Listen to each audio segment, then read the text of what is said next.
Well, hello YouTube. Today I'm putting together a short video of a tier list of the fighting styles available in Baldur's Gate 3. And these are fighting styles, of course, that are very, very similar to the equivalents in tabletop, if not exactly the same. And I believe there are probably others from like Homebrew or other materials outside Player's Handbook, but these are pretty close to all the ones you normally see in tabletop, at least that I've seen in tabletop games I've played in so far. These six fighting styles are the defense fighting style, the dueling fighting style, the great weapon fighting style, the archery fighting style, the two-weapon fighting style, and the protection fighting style. Now, as we get into this, it's worth considering that there's not a lot of discussion of these. There aren't any real tier lists of these that I've seen because these usually aren't make or break to your build. You could pick the quote unquote wrong one for your character and still have probably more than 95% effectiveness from your character in terms of raw numbers and optimization. So this isn't something that completely destroys you, but I do think it's worth thinking about because I do think this gets at one of the issues of game balance on a couple of these fighting styles. And so that just getting that out of the way, your builds aren't completely ruined or made by picking the right fighting style, but I do think it still helps us think through some of the theory of the game. The other thing I want to mention is that even though the tier list has S, A, B, C, D, like right up top, I'm going to say we are going to find no fighting styles in S tier, simply because I just don't believe they're impactful enough for us to really meaningfully say they're in S tier, and we're definitely not going to have any in D tier. D tier would be like completely useless, completely invaluable. I think B tier is what we expect for sort of the average.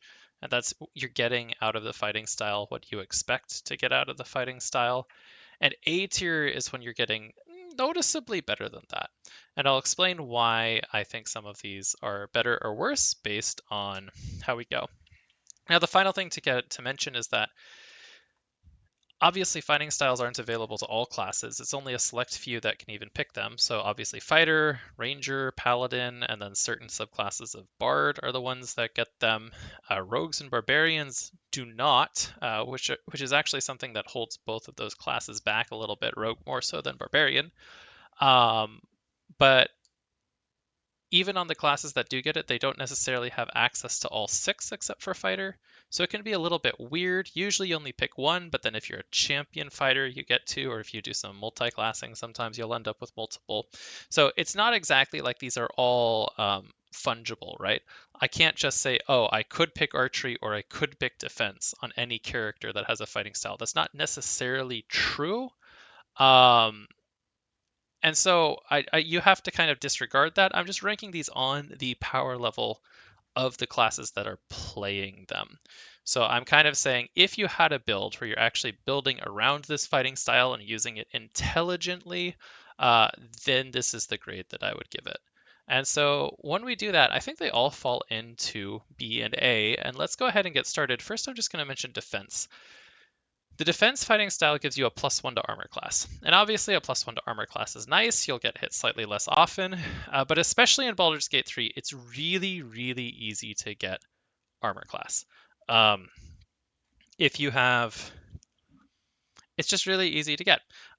Even if you're not a martial, if you're like a mage, then mage armor or just being, say, a dragon blood sorcerer are great ways for you to end up having relatively good AC right from the beginning of the game. But +1 AC, obviously there's no cost, and in fact, with none of these fighting styles is there a cost, so it's good, it's a benefit, we take it, it's just really easy to get. And if you don't have it, you really don't miss it. Between the really good armors in the game, uncapped medium armors where you can just add your full dex modifier, good heavy armors, especially towards Act 3, and items like Cloak of Protection and Ring of Protection and other items that add AC in certain situations, it's just hard to miss having a +1 to AC from defense. But I think this is the average one. I think this defense fighting style is the fighting style in B tier that you want to compare all other fighting styles to.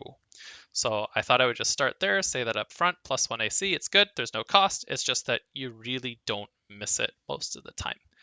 With that, I want to get into some of the more interesting ones. So let's go to archery next. Archery fighting style gives you a +2 to attack rolls that use bows or crossbows. And obviously that's really good. That is a 10% increase, 10 percentage point increase in your accuracy in the early game, especially at levels 2 and 3, when you might be using that on, say, a ranger. You go from typically having a 55 to 70% chance to hit to having a 65 to 80% chance to hit. And that's pretty good. That is quite good. In fact, if we think of what is this like, what is this equivalent to? A +2 to accuracy is the same impact on accuracy as if you got to spend 2 ASIs on dexterity. Obviously, you're not getting the extra damage bonus that you get from those ASIs of dexterity or the extra saving throw proficiencies or skill proficiencies, etc. But from an accuracy perspective, that's pretty good. So I think archery, just to account for the fact that it doesn't have that damage bonus, you can think of archery fighting style as being worth an ASI in dex. And since feats are rare, especially the only class that gets all these fighting styles that can get four feats or 4 alerts, or sorry, 4 ASIs is fighter. So usually you're going to use this on like a ranger and you'd only get 3 feats. So that's having this fighting style to replace sort of some of the value of an ASI and dexterity, that's quite good. And in fact, I do think this is an A tier fighting style, and it's right up at the top as one of the best fighting styles in terms of value. Let's consider another one. Let's consider dueling. Dueling fighting style, when you use a one-handed weapon, which includes you can use a versatile weapon, but you have to be using it in one hand, and your offhand is either empty or it has a shield equipped. Then you get a +2 to your damage on hit. That's like having 2 values of ASI, but on the damage side instead of on the accuracy side. That still makes it pretty good. I do think it's good. I don't think it's as good as archery. I still think dueling is good. I think it's better than +1 AC, and I think it does have similar value to an ASI, but we have to consider that ASI in the complete context of the build. On an archery build, you're going to take sharpshooter. So getting +2 to accuracy helps make up for that -5 that you're going to take from sharpshooter and help pump out way more damage because of the +10 from sharpshooter. There's no equivalent for that in dueling. There's no equivalent to that in a one-handed fighting style. So what dueling does is it takes fighting builds that aren't maximized for possible damage and allows you to milk a little bit more damage out of them, which usually isn't the best strategy. I think there's a better feat if you're going sword and board. However, there's one, better fighting style if you're going sword and board, and I'll talk about that one in a second. But there is one item in Baldur's Gate 3 that would potentially put this in A tier for that one build, and that's using the Duelist Prerogative. The Duelist Prerogative is a rapier, a legendary rapier in Act 3, so it's +3. And it gives you a bunch of benefits if you do not wield anything in the other hand. So you would not have a shield, and this would not be a defensive build if you were doing Duelist Prerogative. And so you would obviously take the Duelist fighting style here to just amp up the damage you get from taking that rapier. I've used Duelist Prerogative a lot. I love that item, and I love building around that item. You can see that in my Hedgehog Honor series and in my build for Will, the Swashbuckling Blade of Frontiers. I do think it's amazing. This is the correct fighting style for that build, but overall, given that that's the one item where I think you have a good damage build based around a dueling fighting style, I think it's a B tier feat that is slightly better than defense, the +1 AC. Next, let's talk about 2-weapon fighting next. And I think 2-weapon fighting as a fighting style is interesting because what it does is it lets you add your modifier, whether that's strength or dexterity, to the damage of an offhand attack. And offhand attacks usually don't get that on your bonus action, so this is, if you were building a dual wielding build, I do think that you have to take this fighting style.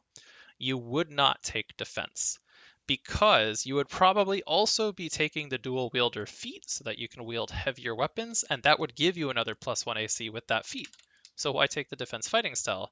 Take something that's going to help keep amping the damage of your dual wielder. So I would say, yeah, that's the correct fighting style to pick in that situation, would be 2-weapon fighting. At the same time, I don't want to actually rate it in B tier better than defense because I think it's a trap. There just isn't a combination of 2-weapon fighting using 2 one-handed weapons that's better than builds that you can do around 2-handed weapons. So you end up taking a fighting style for it, 2-weapon fighting, and a feat for it, dual wielder, to be the same as a two-handed build using 2-handed weapons that could then go take great weapon master as a feat and great weapon fighting and just output way more damage. Now, maybe I'm missing a build. And I'm sure there are certain quote-unquote multi-class monstrosities where you would take this and it would be valuable. So I don't think it's bad, but I don't think as a fighting style it's actually better than having +1 AC from defense. Because what I think you have to do to make 2-weapon fighting style builds work is stack a lot of damage riders on those 2 weapons that you're hitting, in which case the bonus from having that flat modifier damage added to your weapons, that would cap out at best 5, so half of the value of like Great Weapon Master. I mean, naturally, right? Because the natural cap of stats is 20. There's certain ways you can get around that. Maybe you're using Cloud Giant Elixirs or whatever. So I just don't see it. Yeah, unless I'm missing something in particular builds that I'm not aware of, I just don't see how it's actually valuable. And this is a game where dual wielding hand crossbows is a very powerful strategy. But the strategy that makes it so powerful is taking sharpshooter and then taking archery fighting style to offset that feat, to offset the penalty from sharpshooter. So I just really don't see where you're getting the value out of 2-weapon fighting. Great weapon fighting, I think, is one of the best fighting styles. The math on it is basically because it allows you to re-roll damage dice on a 1 or 2. If your weapon rolls an n-sided damage die, then this will increase the average damage by n minus 2 divided by n. So the quantity n minus 2 divided by n. So for example, if I'm using a great axe, which has a 12-sided die, I'm going to increase my average roll by 12 minus 2 divided by 12, so 10 over 12, so about 5/6. So your average damage is going to increase by almost 1, a little less though, but almost 1 on any weapon that uses a single die, whether that's a D10, D12, D8, whatever. On a weapon that uses 2 dice, so a maul with 2d6 or a greatsword with 2d6, you get to increase both of those dice by 2/3 on average, because that's what happens. You do n minus 2 divided by n. So those weapons actually increase by more than 1 on average damage. They increase by 1 1/3 average damage by taking this fighting style. That is the damage component of ASI. That is actually quite strong. Sure, it's not boosting the accuracy like archery fighting style would. It's not giving you the offset you need for Great Weapon Master, but it's also doing something that's available in another feat, right? It's doing something that Savage Attacker does. So if you get some of these special weapons like the Gith Greatswords that have extra psychic damage on hit, then you'll re-roll potentially both your main physical weapon dice on hit and that extra psychic damage from the Gith weapon, if any of those are 1s or 2s. So you can just keep stacking up larger and larger increases of average damage, and you're doing that without taking the feat Savage Attacker, and while taking a feat like Great Weapon Master. So that'll be very, very good. I think this is definitely better and more impactful than Dueling, even though its average damage per hit increase is smaller, just because what it's doing is one, that average damage is replacing yet another feat that you could take that your build would otherwise want, Savage Attacker.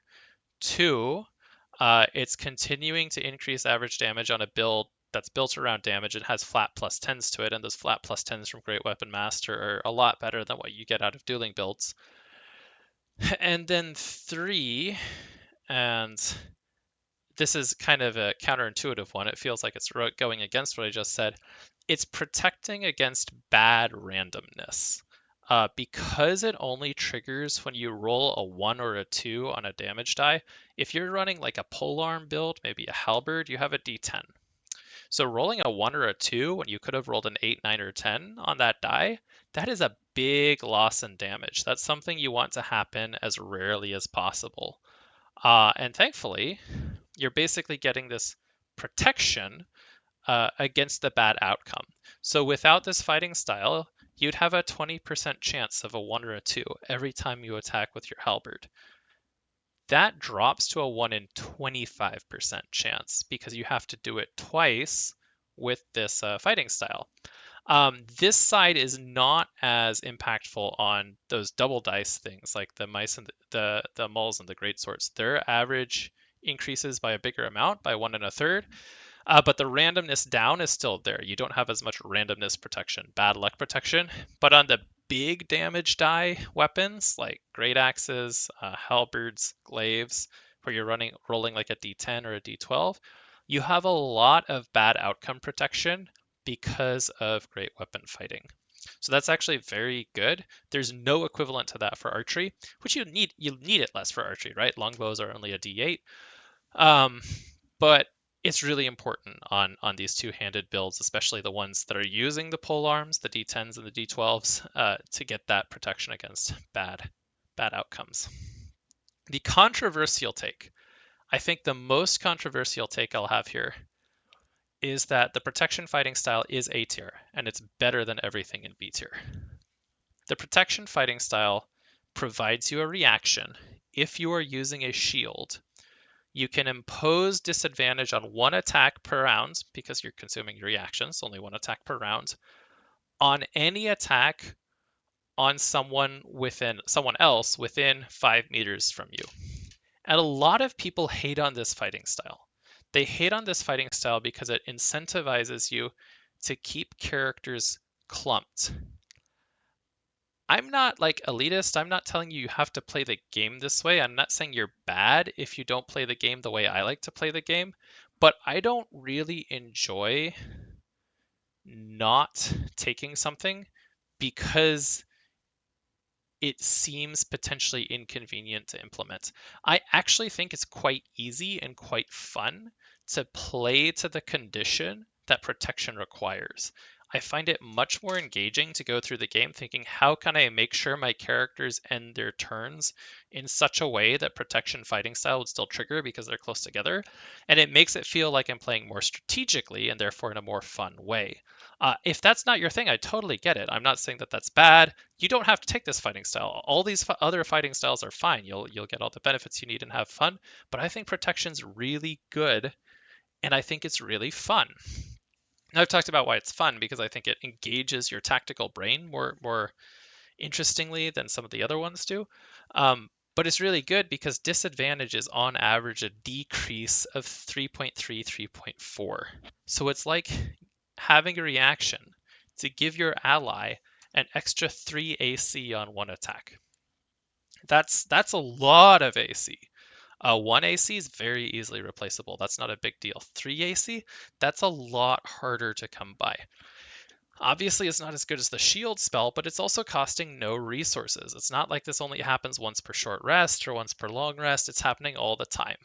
The only reason people overlook it in Baldur's Gate 3 is just because Warding Flare and improved Warding Flare are broken in Baldur's Gate 3. There's a limit on how often you can use them in tabletop that doesn't exist in Baldur's Gate 3, so Warding Flare is just really, really strong, and it doesn't require the positioning that protection does. The other thing too is think about what builds would take protection. Because protection requires you to use a shield, then you're that sword and board fighter or paladin. Those are the builds where you're going to take protection. If you take dueling fighting style, you might get an extra 4 damage per round. If you take, and maybe you're using like elixirs of the bloodlust, or you have war priest charges or something, maybe you're getting 6 damage per round by getting a third attack in. If you take protection, you protect against one hit, which is probably doing more than 4 damage, probably doing more than 6 damage, probably doing something like 15 or 20 damage to one of your allies. You get to protect against one of those once per round. This has a number of uses as well. You could perhaps strategically, because it's a reaction, because you can control when you use the reaction, which you'll have to do that, and if that annoys you, I could also see why it's not fun for you. Totally understand if it's not your thing. But you get to strategically pick which attack in the round you want to impose disadvantage on, right? So if it's the boss that just has really high to hit chance, you're probably not going to react with protection on it unless he crits. And then you're going to use protection to turn the crit into a regular attack by imposing disadvantage and save a bunch of damage on your teammate. If the boss, really high chance to hit, you might not impose disadvantage on the boss. You might choose to impose disadvantage on a smaller attack from someone else, but that other enemy you're assuming has a lower chance to hit, so they're more likely to fail it, so you're more likely to save the damage. There's strategic considerations at play here that, again, I think are really fun and really engaging and can help prevent a lot of damage on your team strategically to help you last longer in fights that require less healing. All that said, when I consider the like 4 to 6 DPR of dueling versus the whole hit save to protection, or the crits turned into normal hits by protection, I think protection is a clear winner. The reason it's still behind great weapon fighting and archery in my mind, and this is my final order, what I have on the screen is my final ordering, is simply the fact that highest burst damage builds in Baldur's Gate 3 will always be king. A duelist build, with the one exception of using duelist prerogative, just is not a burst damage build. So it's just not going to cut it, in my opinion, and that's why protection's better. But two-handed and archery builds, those are burst damage builds. You can do a lot to take things down, and you'll be very, very, very, very strong with that. Protection, I think I think it should be the default paladin fighting style that you take. It synergizes so well with paladins because later paladins are going to get their auras, and then you want to stay close to the paladin anyway because of the auras, so protection is just another reason to stick close to the paladin and get more benefit from that. And paladins don't need the damage boost from either duelist or from great weapon fighting, because if you're using, well, first of all, if you're doing a two-handed paladin, then obviously you're not going to do protection because you don't have a shield. But paladins don't even need to do two-handed because they get so much of their damage from smites, and then using Savage Attacker for those dice from the smites. And so since you're getting all that damage from smites, might as well do it sword and board. It's not like the weapon dice were carrying your damage anyway. And then might as well use protection because that fits with your auras and you're really supportive. So that's my spiel. This is my tier list. Archery is the best of the fighting styles in my opinion, followed by great weapon fighting. And those are close. It's not like there's a big gap. Little gap. I mean, protection. I do think this is like A- territory, not full A tier. A- territory. I could give a B+ to dueling, but I think the defense and dueling are in B tier, and two weapon fighting is in B- tier. Two weapon fighting needs a fix. If we fix that, then the dual wielding builds would be much more powerful and on par with other martial builds. Yeah, let me know in the comments. Let me know if you disagree with me, if you think some of these things aren't fun, what your thoughts are. Let me know actually if you found a really good build that uses the two weapon fighting style and just does more damage than I'm thinking it does.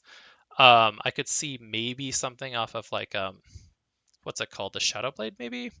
Like maybe, but yeah, let me know if there's something I'm missing there because I'd love for this to be better than it is.